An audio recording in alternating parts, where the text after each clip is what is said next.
원장님에게 묻는다. O, X. 내 아들에게 포경 수술을 해주겠다. 하나, 둘, 셋. 둘 다 오네요, 역시. 우선 저는 포경 수술을 아들한테 해줄 건데요. 첫째 아들이 이제 올해 겨울에 제가 직접 진행을 하려고 하고요. 그다음에 둘째 아들은 한 2, 3년 정도 있다가 하려고 하는데, 포경 수술을 하면은 어쨌든 장점과 단점이 있는데, 남자가 성인이 되었을 때 가질 수 있는 장점들이 더 많아요. 그래서 우리나라 같은 경우에는 비뇨기과 학회 자체 내에서도 포경 수술은 권유를 하는 추세입니다, 실제로. 근데 포경 수술 자체는 꼭 해야 하느냐 아니면 하지 말아야 하느냐, 그런 수술은 아니에요. 했었을 때의 장점과 단점이 있는데, 장점을 더 바라는 경우에는 당연히 진행을 하는 거고요. 단점을 더 바라보게 된다라고 하면은 진행을 못 하게 되는 겁니다.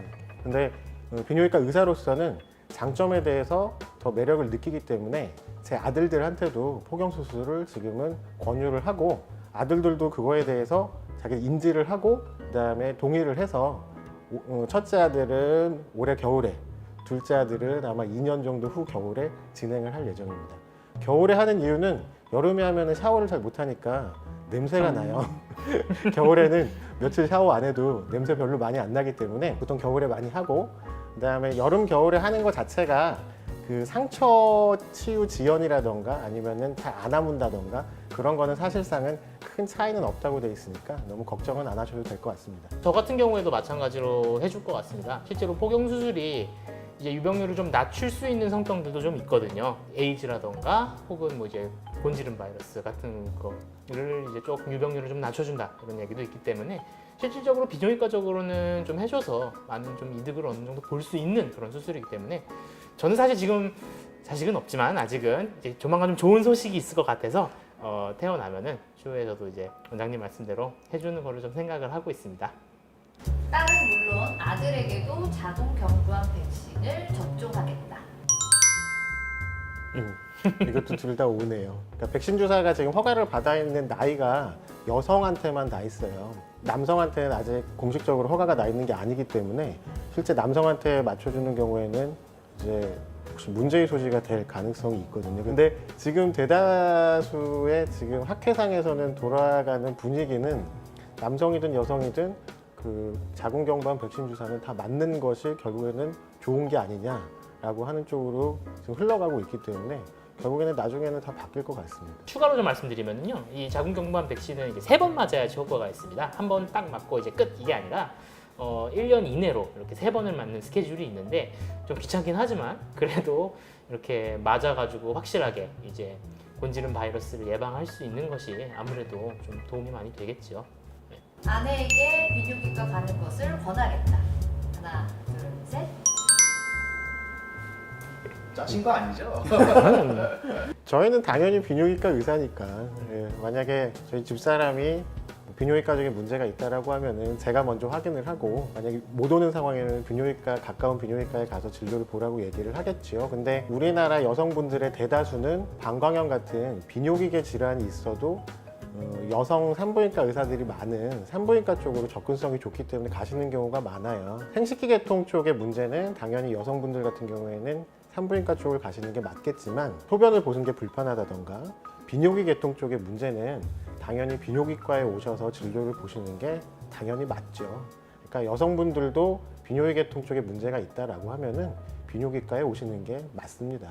네, 아직까지는 좀 여성분들이 약간 좀 선입관이 있어서 그럴 수도 있지만 조금 오시는 거를 좀 꺼려하시는 환자분들이 많더라고요. 산부인과랑 어떻게 보면 겹치는 분야도 있을 수 있지만, 저희만의 저희 쪽 비뇨기과만이 볼 수 있는 그런 다양한 질환들 또 많기 때문에, 저 역시도 아내가 당연히 비뇨기과적으로 문제가 있거나 그러면은 적극적으로 당연히 권유를 하면서 제가 진료를 봐도 괜찮고요, 그러면서 그렇게 당연히 해줄 것 같습니다. 부부가 성병에 걸렸다면 누가 원인 제공자인지 알 수 있다. 하나, 둘, 셋.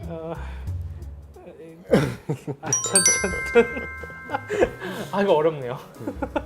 제가 오를 들은 이유가, 저랑 이제 제 아내 두 분 다 이제 그런 거에 약간 조금 걱정을 크게 안 해도 약간 되는 상황이긴 한 것 같습니다. 근데 지금 질문을 오해하신 것 같아요. 전 지금 재무 얘기한 줄 알아가지고 그래서 내가 이거 되게 어렵다고 생각했었는데 그러면 당연히 이거는 저는 X라고 저는 좀 얘기하고 싶은 게 사실 이제 정확하게 이제 어디서부터 그렇게 균이 와서 전파되는지는 이제 사실 단순히 이제 비뇨기과 검사만으로는 알기는 어렵습니다. 그 환자가 오셨을 때 정확한 과거력이라던가 어떤 성관계 언제 있었는지 뭐 이런 종합적인 환자의 이제 진술이라 환자의 그 말하는 그런 어떤 그 과거력 이런 것들을 좀 종합적으로 따져봐야지 알 수 있는 거기 때문에 이게 누가 원인 제공자인지에 대해서는 사실 그거는 100% 알기는 어렵다고 봐야죠. 네.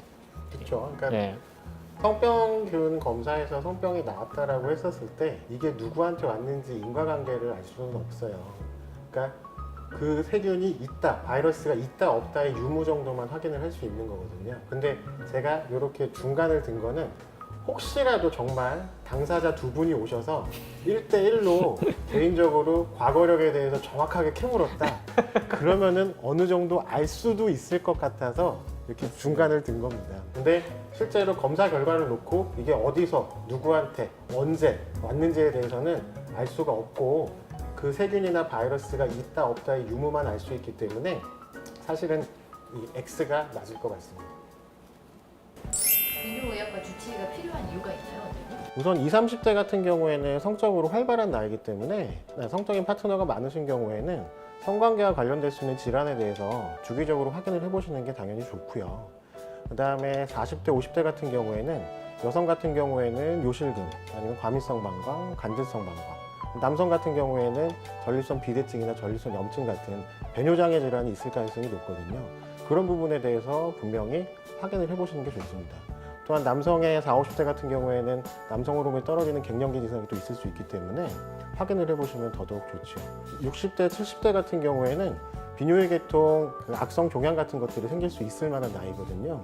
그런 60대, 70대 같은 경우에는 주기적으로 오셔서 비뇨기 계통 종양에 대한 암에 대한 검사를 해보시는 걸 권유를 드립니다. 비뇨기 질환이라는 게 사실 별게 아닙니다.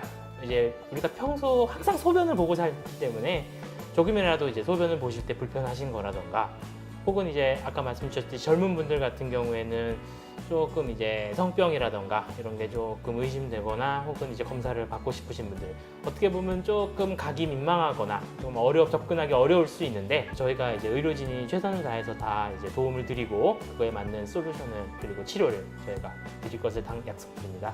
그렇기 때문에 너무 걱정하지 말고 오시고 잘 치료 받으시기를 바랍니다.